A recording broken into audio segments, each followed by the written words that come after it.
Estamos de vuelta ya en esto que es Trazos y Señales, el curso de la vida, 1:46 p.m, hablando con el doctor en Derecho Penal Fernando Laguna acerca de las víctimas del delito. Ya nos lo dijo el doctor Fernando que todo ciudadano tiene obligación de denunciar un delito cuando lo conoce.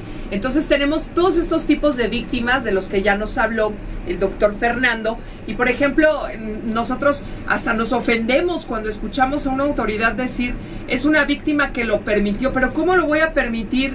Pues ya lo dijo el doctor, aunque estés bajo la tutela de un proxeneta, pues hay muchas patrullas, ¿no? Puedes escapar, puedes denunciar, pero es que estoy bajo amenaza porque sabe dónde vivo, puede matar a mi mamá, a mis hermanitos, a mis hijos, me va a torturar, etcétera. Bueno, estas ya son otras cuestiones, son variantes, son vertientes, son agravantes, etcétera. Pero si tú eres víctima de un delito y no lo denuncias, entonces lo estás permitiendo. Doctor Laguna. Sí, continuamos, Sandra. A partir de las reformas del 2008 a la Constitución, antes el que tenía todos los derechos desde el momento que era detenido era la persona que cometía el delito. Okay. Y había un apartado en la Constitución que eran los derechos del imputado. Y tiene todos sus derechos: a no declarar si no está presente un abogado, y varios derechos que tiene en la Constitución. Pero ahora, a partir de esas reformas, hay un apartado C en el artículo 20 de la Constitución, donde están los derechos de la víctima. Okay. No estaban contemplados. Nace los derechos de la víctima, entre ellos está coadyuvar con el Ministerio Público. La víctima llega al Ministerio Público y le dice: fui víctima de una violación.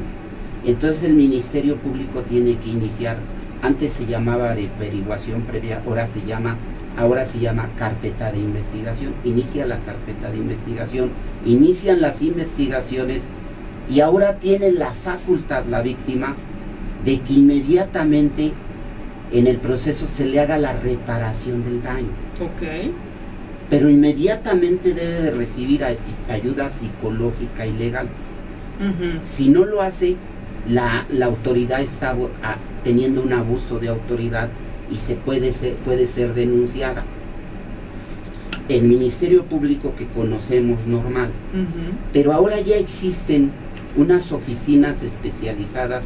Una se encuentra en Nezahualcóyotl, otra se encuentra en Naucalpan y otra en Toluca, donde se puede asistir, porque ya no tan solo la reparación del daño es en materia económica, sino inmediatamente se le tiene que dar ayuda psicológica, ayuda social. Tenemos el asunto en Monterrey. Y médica, ¿no? En algunos casos. Tenemos el asunto en Monterrey del Royal, ese centro. El casino que fue incendiado por gente del crimen organizado, y hubo muchas personas con secuelas. Demasiadas. Entonces fueron 50 muertos. Sí. Inmediatamente la Comisión Nacional de Derechos Humanos se trasladó con todo su equipo, visitadores, psicólogos y asesores legales, para darle atención a las víctimas del delito. Como eso fue muy sonado, pudiéramos decir: pero es que eso es muy sonado, o es porque salió en la televisión y todo. No, ahora cualquier persona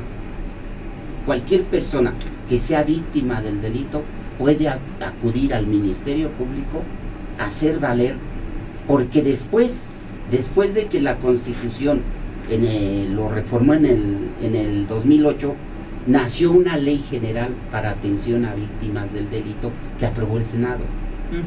Entonces tiene un protocolo, inclusive se les da ayuda económica, se les da ayuda social, empiezan a tratar a las víctimas del delito. Una familia que mataron al esposo, pues la familia queda desamparada. Entonces, por medio de esta ley se puede defender y se puede apoyar a los hijos, se puede apoyar a la esposa. Okay. Entonces, habría que la sociedad, a veces, ¿por qué no se denuncia a veces? Se llegan a denunciar los delitos de alto impacto, pero muchos de los delitos quedan impunes. En la calle, el robo del celular y eso, ¿ya para qué voy? A lo mejor hasta me culpen a mí. Entonces lo que está haciendo la Procuraduría es acercando a toda la sociedad para que vaya y denuncie todo tipo de delitos. Las instituciones también las necesitamos fortalecer los ciudadanos. Nosotros también tenemos que apoyar a las instituciones. Oiga, doctor, ¿y por qué este pederasta, que insisto, es vergonzoso que en los medios se le trate de presunto cuando lo están tomando en flagrancia? ¿Por qué no está en la cárcel? ¿Por qué no se sigue de oficio si nadie lo denunció? Si nada más lo denunciaron en redes, pero nadie lo denunció ante las autoridades, ¿por qué hace caso omiso la autoridad? ¿Por qué no se sigue de oficio? ¿Por qué no está en la cárcel? Lo que pasa, Sandra, hace rato usted hablaba del mundo al revés. Nosotros vemos claramente que hay un delito. Toda la sociedad. Pero hasta el asesino más vil en el mundo tiene el derecho a una defensa. Obviamente él va a ser sancionado porque es evidente lo que está haciendo. Pero hay, a raíz de las reformas del 2008, hay una presunción de inocencia. Por eso le llama presunto responsable. ¿Por qué? Porque no se le puede llamar culpable hasta que no se desahogue su proceso. Por eso le llaman así. Pero es evidente que ese señor va a ir a la cárcel y va a pagar un delito. Primero por pederasta. Y segundo, si hizo más allá y violó a la niña en ese momento, él va a ir por violación. Tenemos 5 minutos para las conclusiones de nuestro tema del día de hoy. Estamos hablando acerca de las víctimas del delito con el doctor Fernando Laguna. En el caso, por ejemplo, de los delitos que expiden, que caducan, ¿cómo se le llama? Cuando no prescriben es la palabra. Ahí ya, ¿qué podemos hacer? Bueno, la ley es clara. No podemos ir, ni los abogados, ni la sociedad, ni la propia autoridad como ministerios públicos o jueces pueden ir más allá de la ley. Si el delito prescribió, el delito dice, comete el que prive de la vida a otro, se tendrá una punibilidad, o sea, una pena de 10 a 20 años, se le pone la máxima. 10 y 20 son 30, la mitad 15 años, a la mitad prescribe. O sea que si se va 15 años a Estados Unidos, regresa y debe vidas, pues no pasa nada. Desafortunadamente, mientras no lo agarren a la persona y pase el tiempo, prescribió el delito. Y eso está estipulado en la ley. No lo podemos cambiar ni los abogados ni la autoridad. Otra cosa que es muy triste es el hecho de que la violación no sea un delito grave, que sea más grave evadir impuestos, que sea más grave un robo con violencia, que sea más grave que la violación. Usted ya lo ha manifestado aquí, mucha gente de la comunidad aquí en Zumpango lo conoce a usted por su trabajo previo para la sociedad de Zumpango, y usted mismo lo ha dicho, yo soy un luchador social, y usted tiene muchas propuestas y dice, yo propongo una casa hogar en contra de la violencia intrafamiliar. Aquí, ¿cuál sería su propuesta? ¿Agravar este delito? Bueno, el de violación lo prevé el propio artículo, el artículo 9 en el Código Penal, que cuáles son los delitos de alto impacto. Y el de violación ya está manifestado como de alto impacto. Son simplemente este señor, el pederasta, por el alto impacto que tiene, y si en ese momento cometió la violación, es de 1 a 25 años de prisión. Realmente no se salva. Tiene la evidencia la autoridad.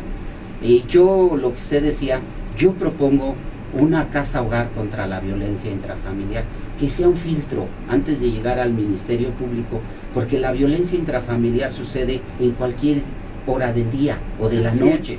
Imagínense una señora que es golpeada a 2 y 1 de la mañana, 3 de la mañana, pues dice, ¿a dónde voy? Entonces inmediatamente que en esa casa hogar pudieran llamar a la patrulla y depositarla, ayudarla con asesoría legal, psicológica y económica y alimentos, en lo que se resuelve el asunto de la persona. Esa es una gran propuesta.